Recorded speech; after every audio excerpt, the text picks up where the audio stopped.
자, 아시아 경제를 한번 보겠습니다.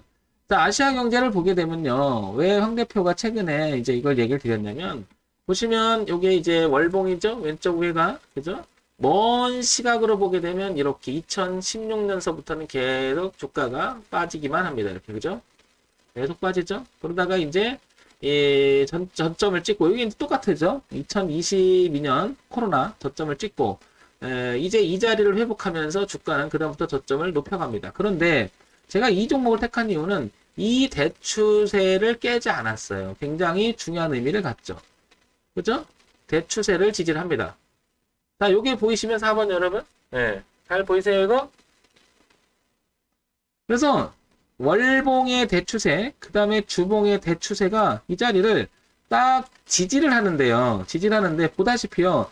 하루 이틀 지지를 하진 않는다는 거죠. 그죠? 꽤 오랜 시간에 3,000원 부근에 여기서부터 지지를 하고 여기서부터 지지를 하고 여기서부터 지지를 하고 여기서부터 지지를 하고 여기서 지지를 합니다. 그죠? 그러니까 상당히 의미가 있게 지지를 하고 있는데 왜 이 종목을 택했냐라고 물으면 바로 이거죠. 고점이 낮아지는 전형적인 추세적인 흐름을, 그죠? 고점이 낮아지는 추세적인 흐름을 의미 있는 자리에서 멈추고 변화를 주기 시작합니다. 그죠? 그러니까 이거는 내가 황 대표가 제일 좋아하는 모양이네요. 맞나요? 내려오다가 제가 방송에 나가서도 내려오다가 막 그려요. 내려오다가 이제 돌리는 자리에 그죠? 변곡이 아니겠느냐. 전형적인. 그죠? 그 다음에 여기는 뚜렷합니다. 대추세에서 강력한 지지 사인이 나옵니다. 그죠? 그것도 하루 이틀 만들어진 게 아니라 약 1개월, 2개월, 3개월, 4개월, 5개월에 걸쳐서 만든 자리예요. 그죠? 그러니까 굉장히 의미가 있는 자리였죠. 그죠?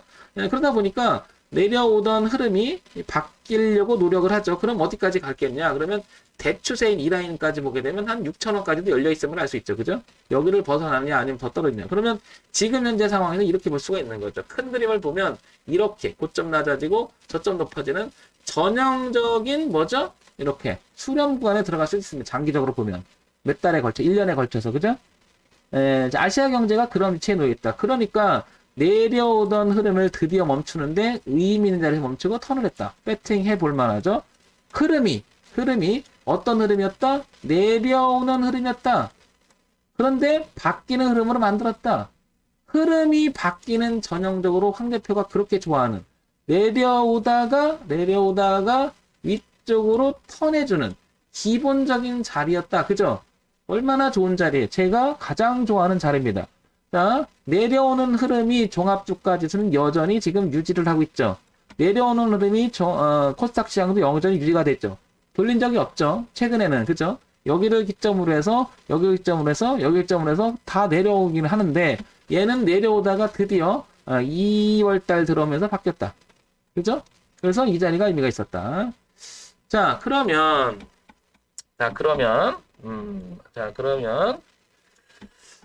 자, 이제 여기서 다시 한번 보자고요.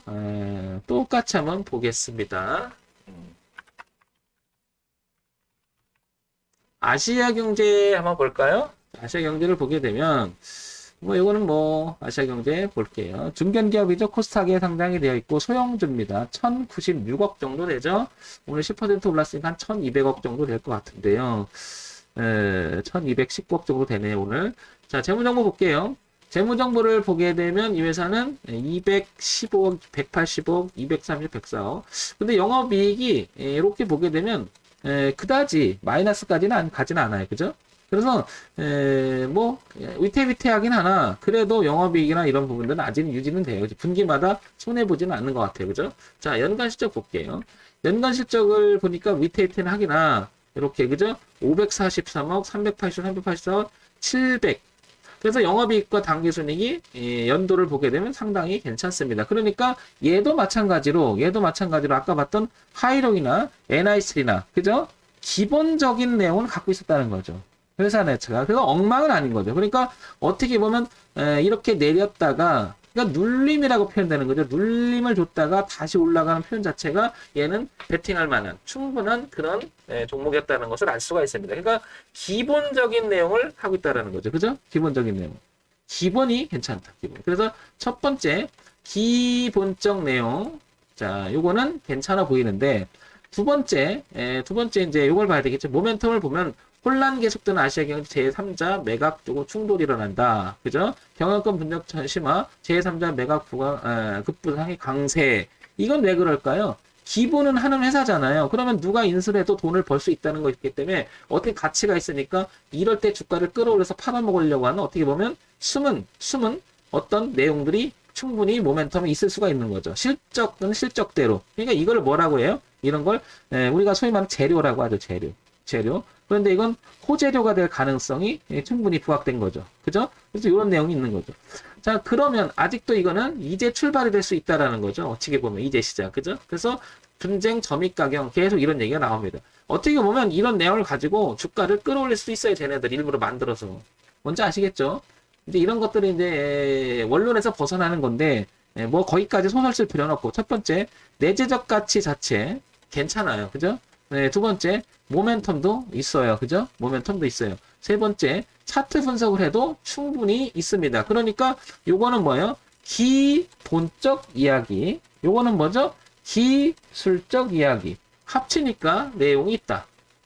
그죠? 내용이 있다. 그러니까 충분히 아시아 경제는 많이 가느냐 못 가느냐 모르겠지만 충분히 얘는 이 안에서 앞으로 주가는 이 자리를 그러니까 얘가 기본적으로 즉 돈의 흐름 기술적 분석으로 봤을 때는 이 월봉에서의 대추세 이 자리가 무척 중요한 의미를 갖지 않겠나. 그러면서 이 안에서 주가는 더 이상 하락하진 않을 것 같고, 그죠? 이 안에서 계속 이렇게 노는 형태가 되지 않을까라고 판단이 드는 거죠. 그죠? 근데 이런 게 있잖아요. 경영권이 한번 불 붙으면 서로가 이제 괜찮으면 주가를 끌어서 올리는 경우도 굉장히 많단 말이에요. 그러다가 나중에 지들끼리 뭐니 하다가 이건 아닌 게벼 하면 그게 거품이 되는 거죠. 그죠? 네, 그래서 일정 부분 막 올라가서 만약 이런 형태가 된다면 쫓아다니지 마세요. 그러다가 이제 걸려 죽는 거죠. 이해하죠? 항상요, 어떤 내용의 초기 모습. 그래서 우리가 주식 매매를 할 때 소문에 사서 뉴스에 팔아라. 이 말은 소문이라는 건 뭐예요? 소문이라는 건 무성하다는 건 확정된 게 아니죠. 뉴스는 확정된 거죠. 팩트가 돼버리는 거죠. 팩트가 되는 순간 거기가 정점이 될 수 있다라는 거죠. 그래서 소문에 사서 뉴스에 팔아라 하는 게 이런 종목에 해당될 가능성이 상당히 높죠. 이해가시죠?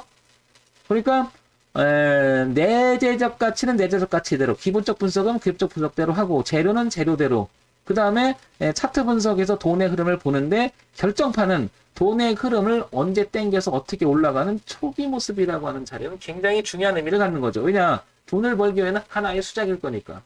우리는 그들의 움직임을 통해서 돈의 흐름만 잘 파악하고 그 흐름을 따라다니는 거죠. 그러니까 뭐 하는 거죠? 따르는 거고, 우리는 그 흐름에 대해서 가라 내가 경영하는 게 아니죠. 그죠?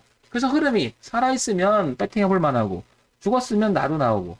그래서 흐름에 추종하는 기본적인 매매 툴을 가지고 주식 매매를 하신다면 그래도 조금 일말의 희망은 있을 겁니다. 자, 아시아경제. 그래서 3,000원이라고 하는 가격 기준 매우 중요할 것이고, 6,000원이라고 하는 가격 매우 중요할 것이고, 당분간은 이 3,000원과 6,000원 사이에서 왔다 갔다 할 확률이 굉장히 높다. 아시아경제. 이렇게 보면 되겠죠, 여러분? 자, 이렇게 참고해서 보세요.